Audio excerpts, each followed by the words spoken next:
tá tendo problema com muita frequência nos motores, né?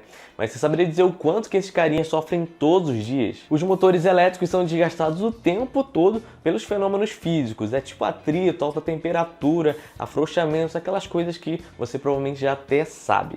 Mas você saberia dizer qual que é o impacto que a sua rede elétrica tem nos motores? Vai que seus motores estão sofrendo com falhas da rede elétrica e você nem está sabendo.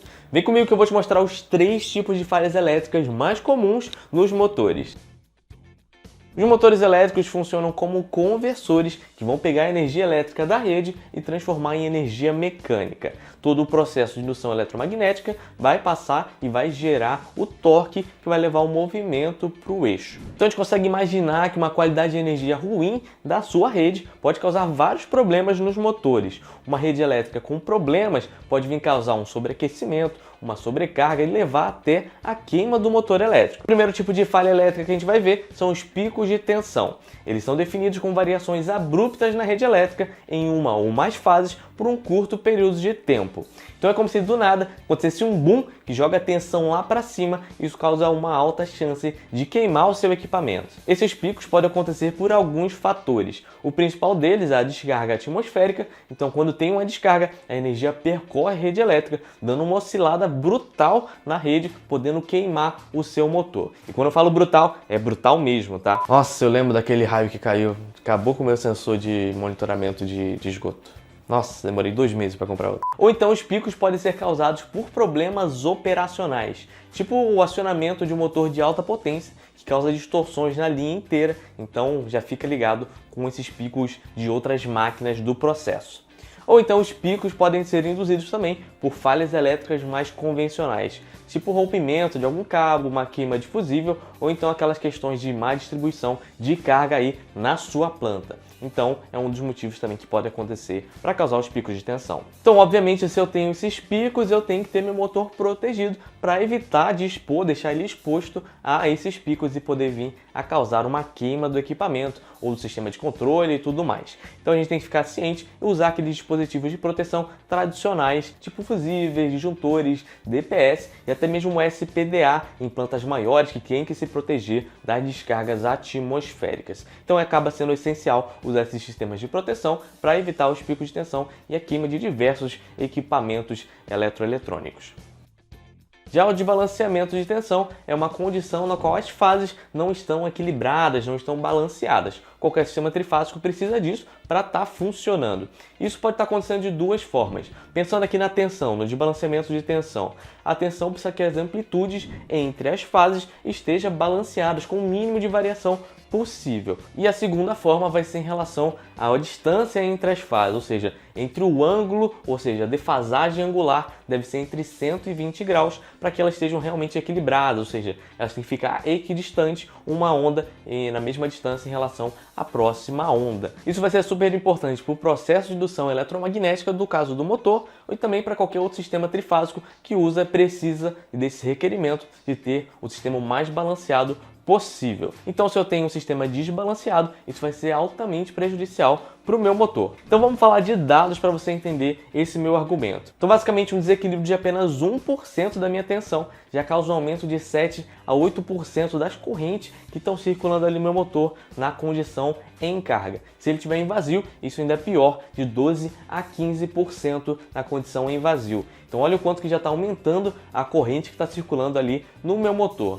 Então como consequência desse aumento da corrente, a gente vai ter primeiro o aumento das perdas, ou seja, eu vou ter um aumento do meu consumo de energia, porque eu vou ter mais corrente circulando ali, que não está sendo bem aproveitada, não está sendo otimizada ao seu uso. E se eu tenho perdas por efeito Joule, eu com certeza vou ter uma elevação da temperatura do motor e talvez até passar do limite do isolamento e causar uma redução na vida útil do meu equipamento. E a terceira consequência vai ser em relação ao torque. Eu vou ter uma redução do torque que o motor vai estar entregando, porque eu não vou ter esse equilíbrio, eu não vou ter o ponto ótimo de operação em que as fases estão se ajudando. Eu vou começar a ter torques que vão estar reduzindo o movimento, ou seja, eu vou ter uma diminuição do torque, porque meu sistema não vai estar equilibrado.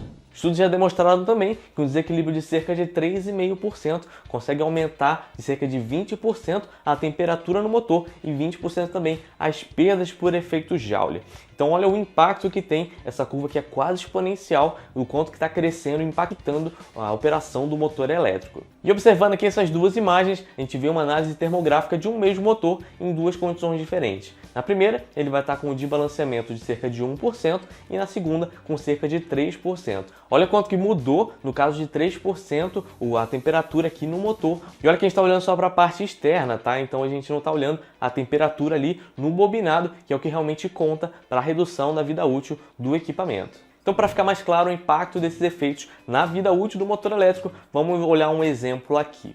Então, vamos pensar que você tem um motor aí classe B operando aí, super importante, um motor crítico aí no seu processo. Imagina que um motor classe B, ele chega ali a seus 130 graus de classe de isolamento, ou seja, o quanto que ele consegue aguentar a temperatura no bobinado dele, e ele vai estar operando ali com uma alta demanda, tá? Porque o processo pediu e vamos supor isso. Então vamos supor que esse motor tem um fator de serviço de 1.2, ou seja, ele consegue entregar continuamente uma potência até 20% maior do que ele está especificado na placa dele, tá? Então vamos dizer que ele está operando com uma condição aí de alta demanda, ele está realmente nessa faixa do fator de serviço. Então a gente pode imaginar que ele vai estar trabalhando ali na temperatura do bobinado dele, uns 110, 115 graus, dependendo ali de como que está a demanda do processo. Mas isso é um valor que ele foi projetado para isso, né? Ele foi projetado para aguentar essa temperatura. Mas agora vamos imaginar que eu vou ter um desbalanceamento de fase de próximo ali daqueles 3,5%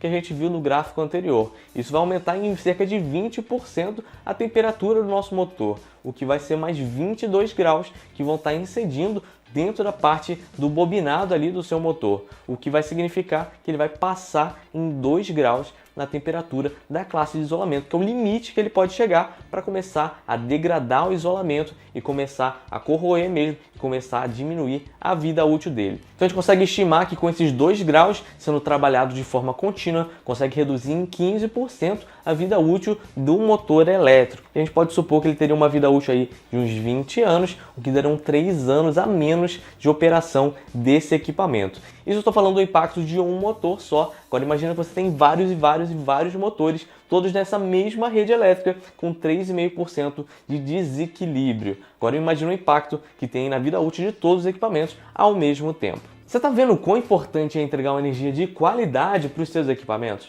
Por isso que a gente da Traction acredita que monitorar a rede elétrica é indispensável para cuidar das máquinas de verdade. Com isso nós desenvolvemos o Energy Track, o sensor de energia que monitora tensão e corrente, gerando alertas especificistas mostrando o que acontece com o seu equipamento em tempo real. O link para saber mais está aqui na descrição. E para fechar, nós vamos ter a condição de falta de fase. Então imagina que uma das fases foi comprometida e não consegue entregar tensão ao equipamento, aí você vai estar na condição de falta de fase. É como se fosse o caso mais grave do desbalanceamento de fase, que você vai ter um desbalanceamento tão grande que você não tem uma das fases. Então é basicamente as mesmas consequências que a gente viu antes, só que agora ainda mais graves. Se você tiver numa condição de falta de fase e o motor estiver parado, você tentar partir ele não vai partir, pela simples questão da indução eletromagnética, que não vai ter torque suficiente para fazer o motor partir. Porém, se você já estiver com o motor rodando e do nada caiu uma das fases, vai acontecer duas coisas. Ou o torque vai diminuir a ponto que a carga realmente vai parar, porque ele não vai conseguir vencer o movimento necessário da carga,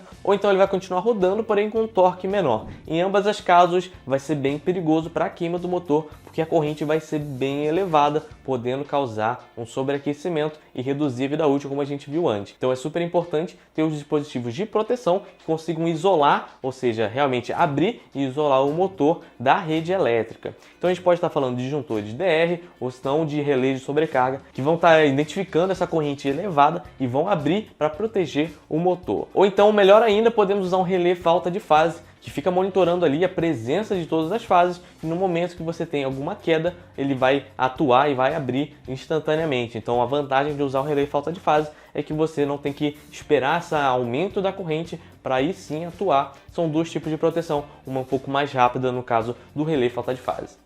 E se você quer se aprofundar ainda mais no tema, tem um e-book completaço aqui, gratuito sobre motores, que eu tenho certeza que você vai curtir muito, porque é um material riquíssimo de informações gratuitas e relevantes aí para tua manutenção. Até mais!